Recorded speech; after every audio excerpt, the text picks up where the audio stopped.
Ladies and gentlemen, welcome to ENT Media News. But before we proceed, hit that like button and subscribe.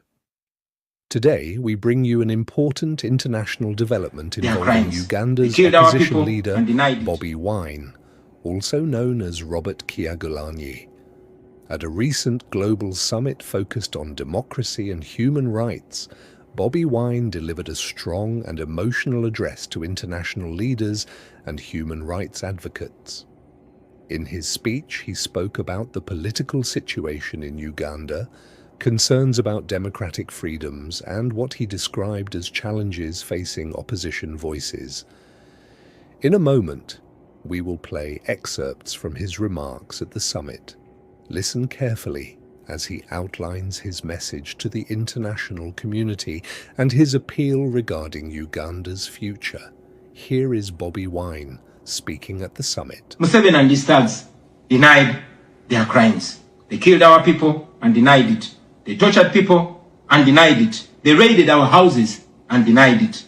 General Museveni has been a smart dictator because he puts on a suit, goes to the West and to the UN, speaks very nicely about democracy and human rights. But realistically, he does not mean any of those. He talks about our so-called Human Rights Commission in Uganda, but the same person closed the UN Human Rights Office in Uganda 2 years ago because they dared to question him about his atrocities. Now that is how he has been able to maintain a facade of democracy for 40 years and counting. But now Museveni is 83 years old, and his 51-year-old son, Muhoozi Kainerugaba, commands our military, the Uganda People's Defense Forces, more like Uganda's defense against its own people. And he's effectively in charge. Unlike his father, Muhoozi does not play the role of a good dictator. He openly and shamelessly says despicable things on social media. On Twitter, he openly confesses and brags about committing atrocities against the people of Uganda. When he was summoned by Parliament, he called Parliament a house of clowns and fools, and he threatened to arrest all of them. He describes judges of the Supreme Court of Uganda as clowns in wigs, and he has threatened to crush all journalists that dare to criticize his actions. In April last year, he abducted, detained, and tortured my close friend and bodyguard called Eddie Sebufu, also known as Eddie Mutwe. He later on posted on Twitter naked pictures of Eddie, boasting that Eddie Mutwe was in his basement learning Museveni's mother tongue, Tunyankore. Last month, he bragged about killing 22 of my friends, and he said that he's praying that I am the 23rd person for him to kill. In other words, Museveni and his son no longer fear international retaliation for their crimes. They've been so emboldened by your lack of action. They know that they can murder their own people, imprison them, torture them, remove their fingernails, push needles down their testicles, and nothing will happen to them. Now, they're using rape as a weapon. Boys and girls, men and women, people of all ages have reported being sexually assaulted by Muhoozi's military. And it's not rare. The majority of the people that they capture and unlawfully imprison have reported being raped, whether men or women. It is no longer possible, ladies and gentlemen, for the international community to deny Museveni's violence and atrocities. It's all over social media.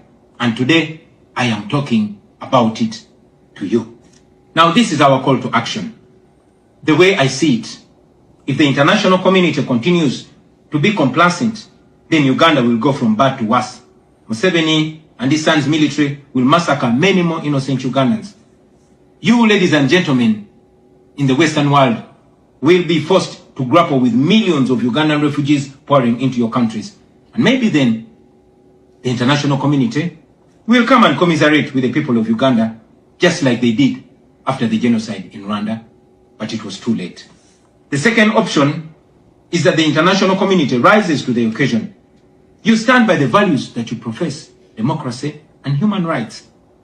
You can rein in on General Museveni and his son through targeted sanctions as well as financial and legal pressures. Ladies and gentlemen, Ugandans are not seeking for pity. Ugandans are only seeking to see the world take action against the individuals that have violated their rights for far too long. Those that have abused democracy with impunity should be the starting point. Please sanction these individuals.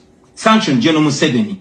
Sanction General Muhoozi. Sanction all the police and military officers that are responsible for gross human rights violations. Sanction those commanders. Sanction the judicial officers that have aided criminality through deliberately misinterpreting the law or skewing it.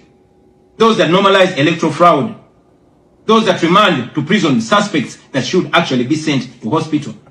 Sanction these individuals because their combined efforts in the last election effectively give autocracy a blank check to rule over the people of Uganda for 5 years. We call upon the international community to treat General Museveni exactly how they treated Idi Amin, because Idi Amin did what he did to Ugandans for only 8 years. Museveni has done much worse to the people of Uganda, and it has been for 40 years and counting. Because of the inaction of the international community, Museveni's mode of dictatorship and human rights violations is being seen as acceptable in the region, and it must be stopped before it is exported to other countries in the region and in the continent. We ask the international community not to recognize Museveni's regime because it is not legitimate.